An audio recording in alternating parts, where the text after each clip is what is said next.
দর্শক, সেনাপ্রধান জেনারেল ওয়াকারুজ্জামান সেনা কর্মকর্তাদের উদ্দেশ্যে ভাষণ দিতে যাচ্ছেন। কি বলবেন তিনি তার বক্তব্যে? নানান ধরনের গুঞ্জন শোনা যাচ্ছে এবং এও শোনা গেছে যে 18ই মে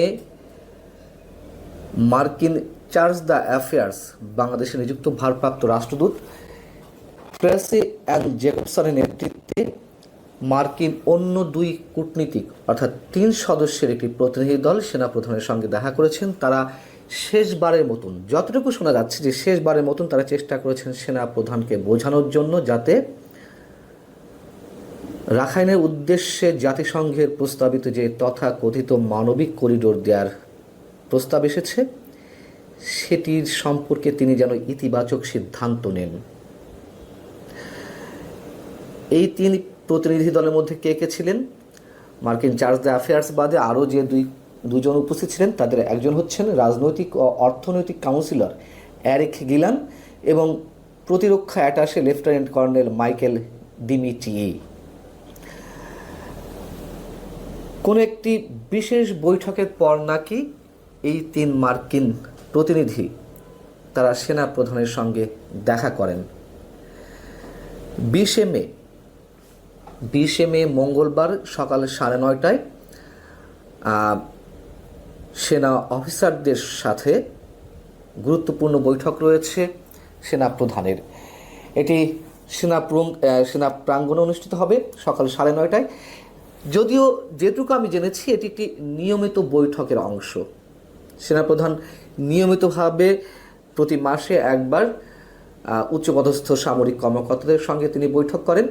তবে এই বৈঠকেই করিডোর ইস্যুতে তিনি তার বক্তব্য উপস্থাপন করতে পারেন হয়তো, অথবা অন্যান্য যারা সামরিক কর্মকর্তা রয়েছেন তাদের মতামত জানতে চাইতে পারেন। তবে একথাও নিশ্চিত, আমি এটুকু খুব কনফিডেন্টলি বলতে পারি,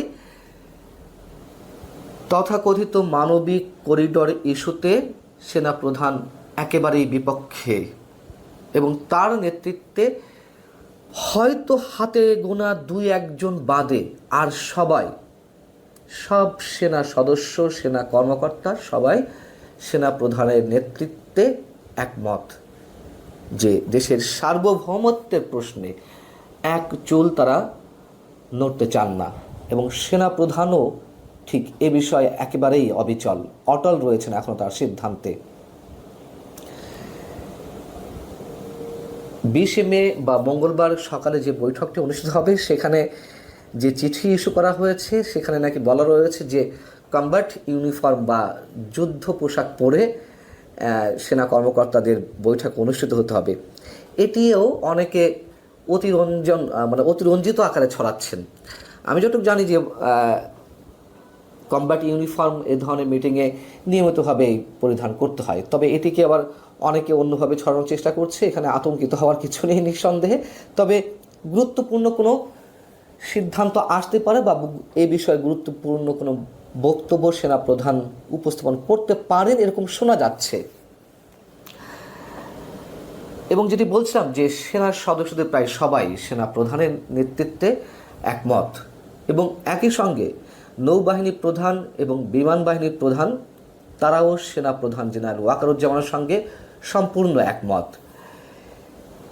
যে 2-1 জন এই যে কথিত মানবিক করিডোর ইস্যুতে পক্ষে রয়েছেন তারা বলার চেষ্টা করছেন যে চলমান সীমান্ত নিরাপত্তা চ্যালেঞ্জে কার্যকরভাবে মোকাবেলা করা সম্ভব হবে যদি এই তথাকথিত মানবিক করিডোর ইস্যুতে ইতিবাচক কোনো সিদ্ধান্ত নেওয়া যায়। একটি স্থিতিশীল মানবিক করিডোর বজায় রাখা যাবে। বিজিবির উপরে অর্থাৎ বর্ডার গার্ড বাংলাদেশ বিজিবির উপর বোঝা কমানোর একমাত্র উপায় হলো বাংলাদেশ মিয়ানমার সীমান্তকে একটি সামরিক অভিযান অঞ্চল ঘোষণা করা এবং তাদের বক্তব্য একই সঙ্গে যে ভারতের সাথে সীমান্ত ব্যবস্থাপনা সহ অন্যান্য গুরুত্বপূর্ণ নিরাপত্তা কাজের জন্য বিজিবিকে মুক্ত করা যাবে। মানে সীমান্ত অঞ্চলে সেনা সদস্যদের পুরোপুরি নিয়ন্ত্রণ আনা যাবে এবং তারা নজরদারি বাড়াতে পারবে।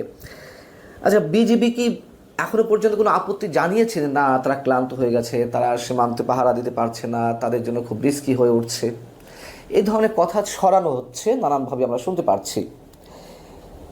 পাশাপাশি শুরু থেকে বলে আসছি, এখনো বলছি, যদি এ ধরনের কোনো সিদ্ধান্ত সরকারের পক্ষ থেকে নেওয়া হয়, সেক্ষেত্রে চীন, রাশিয়া, ভারত তারা অন্য ধরনের প্ল্যান নিয়ে বসে আছে। তারা কি করবে না করবে সব এরই মধ্যে সিদ্ধান্ত হয়ে গেছে। এবং অবশ্যই এই রাষ্ট্রগুলোর স্বার্থ রয়েছে, যার যার অন্যরকম গুরুত্বপূর্ণ স্বার্থ রয়েছে। সেখানে যুক্তরাষ্ট্র এসে বাগড়া দিবে, তারা তো আর নিশ্চয় খুব সহজে মেনে নেবে না। আমাদের অভ্যন্তরীণ পর্যায়ে আমাদের রাজনৈতিক দলগুলোর মধ্যে এখন সবচেয়ে বড় যে রাজনৈতিক দল বিএনপিও দাবি জানাচ্ছে, তারা বলছে এটি নির্বাচিত সরকারের সিদ্ধান্ত নিতে হবে। কোনোভাবেই অন্তর্বর্তী সরকার এই সিদ্ধান্ত নিতে পারে না, এটি অন্তর্বর্তী সরকারের কাজ নয়। যদিও সরকারের পক্ষ থেকে বলা হচ্ছে যে এই ধরনের সিদ্ধান্ত নেওয়া হলে রাজনৈতিক দলগুলোর সঙ্গে আলোচনা করা হবে, তার তো কোনো আলামত আমরা দেখছি না। বন্দরগুলো বিদেশিদের হাতে তুলে দেওয়া হবে বলছে, রাজনৈতিক দলগুলোর সঙ্গে বসে আলোচনা করা হবে, কিন্তু নানান ধরনের গুঞ্জন শোনা যাচ্ছে, সত্যতা মিথ্যা সব কিছু মিশলে এক ধরনের ধোঁয়াশা তৈরি হয়েছে সাধারণ মানুষের মনে। সরকার স্পষ্ট করে বলছে না যে না, আমরা খুব শিগগির বা অমুক দিন এই রাজনৈতিক দলের প্রতিনিধিদের সঙ্গে আমরা বৈঠকে বসবো, তাও তো বলছে না। শুধু বলছে না সিদ্ধান্ত নিয়ে হবে সবার সাথে আলোচনা করে। এদিকে প্রধান উপদেষ্টা প্রেস সচিব তিনি গলা চড়িয়ে বলছেন যে এই সরকারের সব কিছু সিদ্ধান্ত নেওয়ার ক্ষমতা আছে। জামায়াত ইসলামী তারাও এই কথিত মানবিক করিডোর ইস্যুতে পুরোপুরি বিপক্ষে অবস্থান নিচ্ছে। সেখানে আমাদের প্রধান উপদেষ্টার আশীর্বাদ পুষ্ট যে রাজনৈতিক দল জাতীয় নাগরিক পার্টি বা এনসিপি, তারা পুরো বাংলাদেশ নিয়ে এতটাই চিন্তিত, সংবিধান ছুঁড়ে ফেলে নতুন প্রোক্লামেশন জারি করতে চায়, পুরো বাংলাদেশ উল্টে পাল্টে দিচ্ছে। কিন্তু এই ইস্যুতে, এই যে কথিত মানবিক করিডোর ইস্যুতে একটা টু শব্দটি উচ্চারণ করেনি, পক্ষে বা বিপক্ষে একেবারে মুখে কুলু পেটে আছে। সেখানেই আমাদের সন্দেহ, আসলে কি হতে যাচ্ছে, কি করতে যাচ্ছে সরকার, কার প্রেসক্রিপশনে কাজ করছে। এবং এটি কিন্তু একেবারে ছোট কোনো ইস্যু নয়, যেখানে এই যে নতুন রাজনৈতিক দল এনসিপি, যাদেরকে কিংস পার্টি বলা হচ্ছে, তারা একেবারেই নির্বাকে ইস্যুতে। তার মানে সরকার এটি করতে যাচ্ছে আমরা ধরে নেব, এবং সরকারের সাথে তারা রয়েছে, তাদের ইন্ধনে, তাদের নেতৃত্বে, তাদের সব কিছুতে সরকার পরিচালিত হচ্ছে। এটা তো ডক্টর মোহাম্মদ ইউনূসই বলেন। সেই তারা যখন কিছু বলছে না, অবশ্যই ডালমে কুচ কালা হে, কিছু একটা ঘটতে যাচ্ছে, এটি আমরা ধরে নিতেই পারি। কিন্তু শেষমেশ মানুষ কি মেনে নেবে, গ্রহণ করবে এগুলো? আমাদের সমস্যা হচ্ছে আমরা ইতিহাস থেকে কোনো শিক্ষা গ্রহণ করি না।